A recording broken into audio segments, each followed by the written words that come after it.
আমার ছেলেটাকে হাফেজ বানানো, তো আপনার কাছে নিয়ে আসলাম। আমার ছেলেটাকে একটু রাখেন, হাফেজ বানাই দিবেন।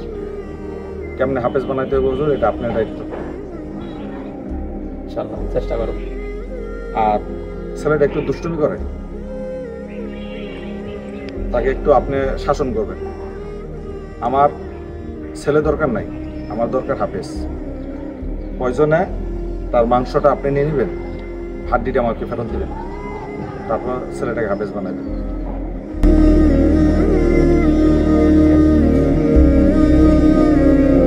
হুজুর কোথায়? হুজুর কই?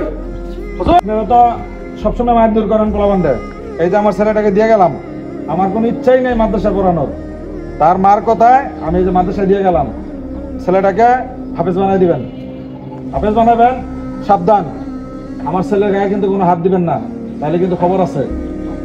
কিন্তু হাফেজ বানাই দিবেন, ঠিক আছে? নেন, দিয়ে গেলাম, হাফেজ বানাই দিবেন। আপনারা সুযোগ পাইলে কিন্তু পোলাপানটা মারধর করেন, কোনো মারধর নাই। আমার খুব আদরের ছেলে, একটা মাত্র ছেলে, আমার কলজার থেকে বেশি আদর করে দাঁড়ায়। দেখা গেলাম আমার ছেলে যে কখনো বলে না যা হুজুর আমার মারছে। আপনারা তো সুযোগ পাইলে মারধর শুরু করেন। গেলাম, ভালো থাকেন।